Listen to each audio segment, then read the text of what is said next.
Bonjour les amis, vous allez bien? Parfait.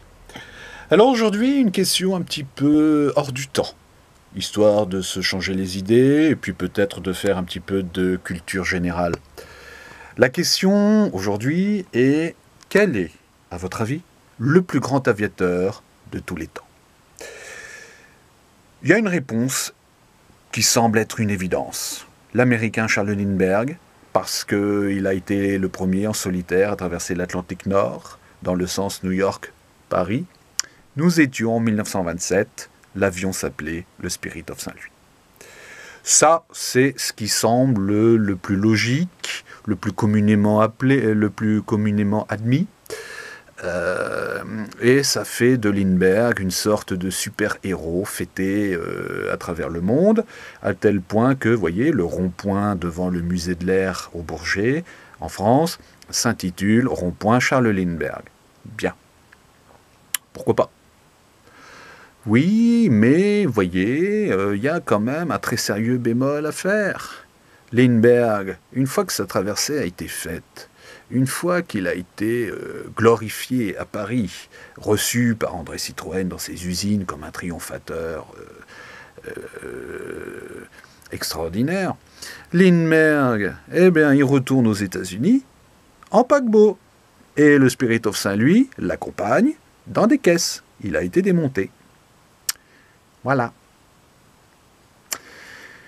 Et puis, ça ne s'arrête pas là. Dans les années 1930, Lindbergh se rapproche dangereusement du pouvoir nazi qui est en place à Berlin et qui dirige l'Allemagne.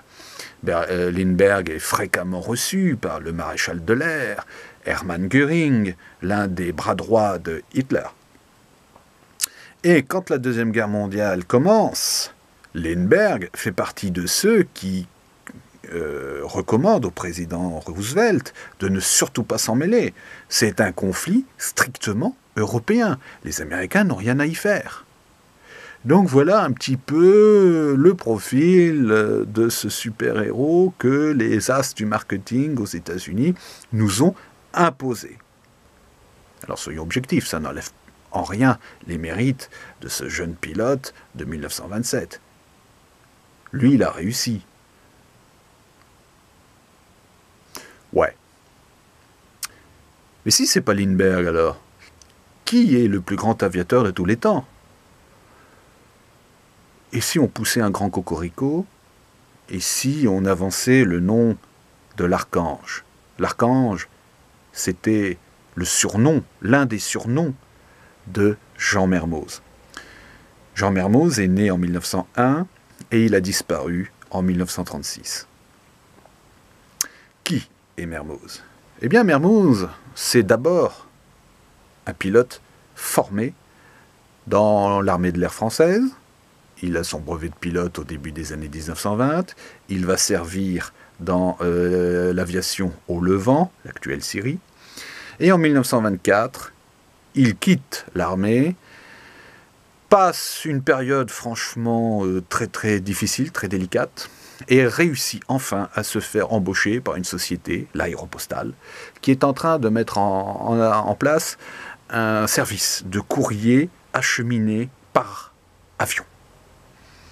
L'Aéropostale décolle de Toulouse et passe les Pyrénées et s'arrête en Espagne.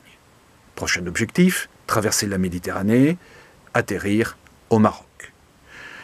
Tout cela se fait à une époque où les avions, on est très loin des standards actuels, avec des GPS, avec des réacteurs.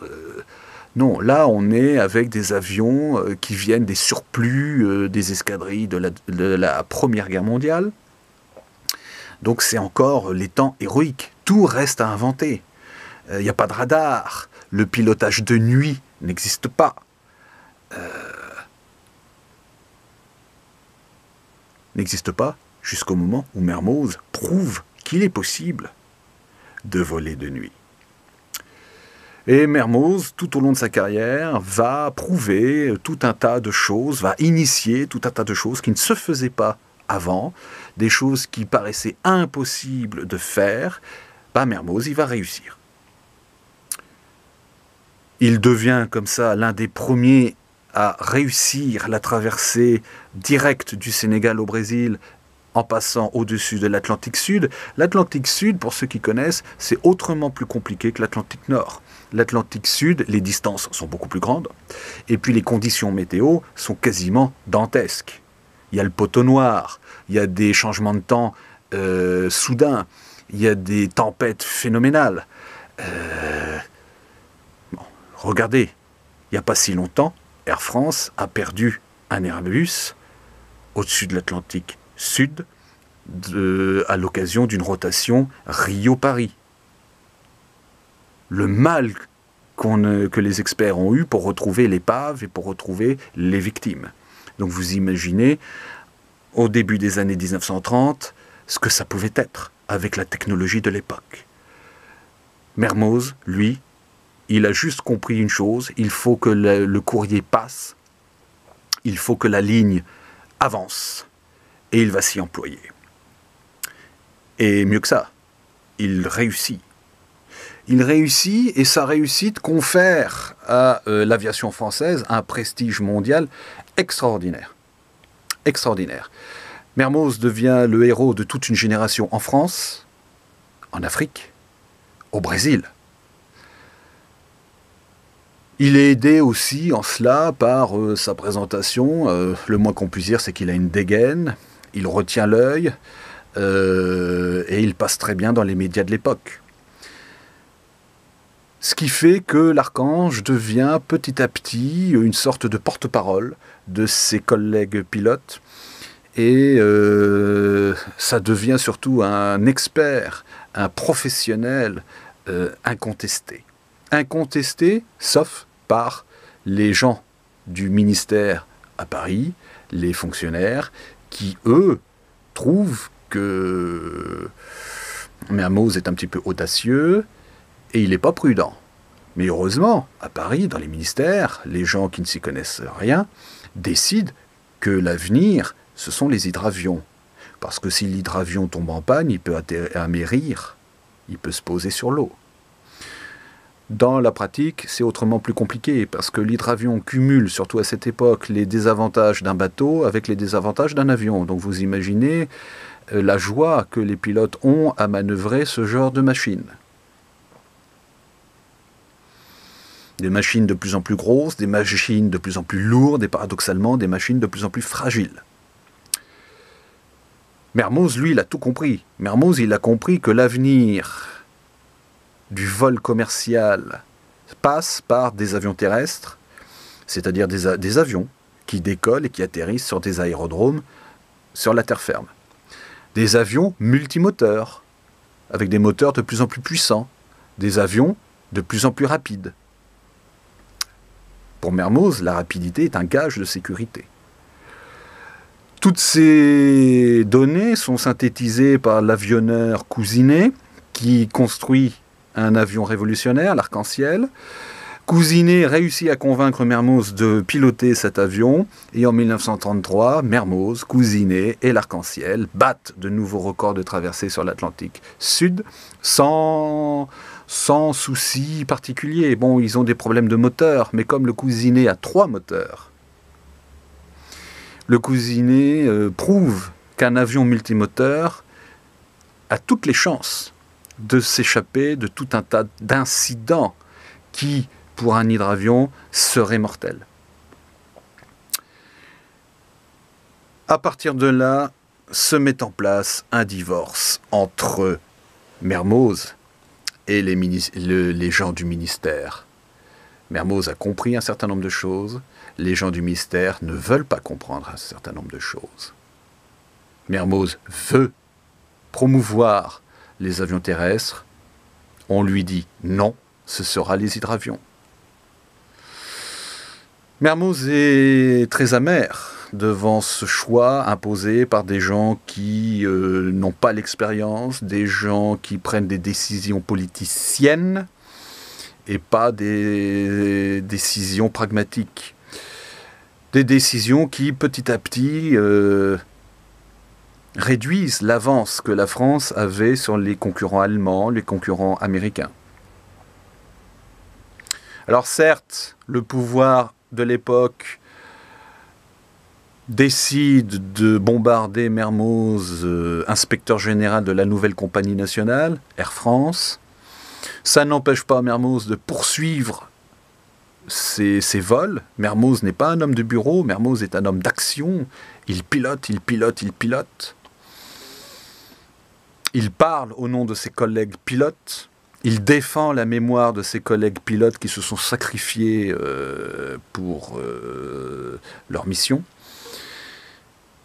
Et puis, en 1936, en décembre 1936, Mermoz, l'archange, prend son dernier envol, quitte le Sénégal aux commandes d'un hydravion Latécoère, le fameux Croix du Sud, et en milieu de matinée, Mermoz fait envoyer le dernier signe de vie de l'appareil, coupon moteur arrière droit. Et c'est la fin. Mort d'un héros national qui est fêté aux Invalides, tragédie nationale, la foule est en pleurs, et une page se tourne.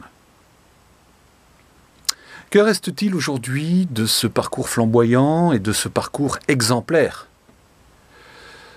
Une école par-ci par-là, une rue Mermoz par-ci par-là, il y a eu un paquebot Mermoz, il y a eu un aéroport Mermoz à Grenoble, mais à part chez les nostalgiques ou les fanatiques d'aviation, Mermoz n'évoque plus grand-chose, malheureusement, dans la mémoire collective. Et ça, c'est bien dommage. L'excuse est toute trouvée. Mermoz, dans les années 30, pour défendre ses idées, il a eu l'idée de se rapprocher de certains groupes politiques, les Croix de Feu, dans les années 30, groupes politiques quand même assez proches d'un système autoritaire, voire fascisant. L'a-t-il fait par goût? L'a-t-il fait par conviction personnelle? C'est plutôt toujours par pragmatisme.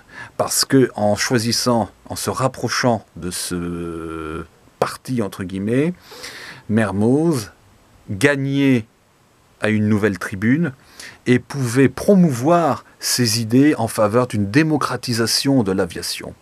Mermoz n'a-t-il pas encouragé Maryse Bastié, une autre grande aviatrice française, qui a créé sa propre école de pilotage? Donc voilà un petit peu quelques indices de réponse que je soumets à votre réflexion. J'espère vous avoir donné envie de voir un petit peu, de creuser un petit peu par vous-même pour partir à la découverte de ce type sensationnel, Mermoz. Un type sensationnel, tiens, vous me faites penser à quelque chose. Vous croisez son ombre dans mon roman historique, Bijouterie impériale, et qui se passe dans la France des années 1930, justement. Et il n'est pas exclu que dans l'un des prochains volumes qui font la suite de Bijouterie impériale, il n'est pas exclu de voir, de croiser peut-être cet homme d'élite, cet homme d'exception que fut Jean Mermoz. Je vous dis à très bientôt pour une nouvelle question, sans doute autour du rôle de l'histoire et pourquoi apprend-on l'histoire. Et puis surtout, n'oubliez pas, abonnez-vous. À très bientôt les amis, à très bientôt.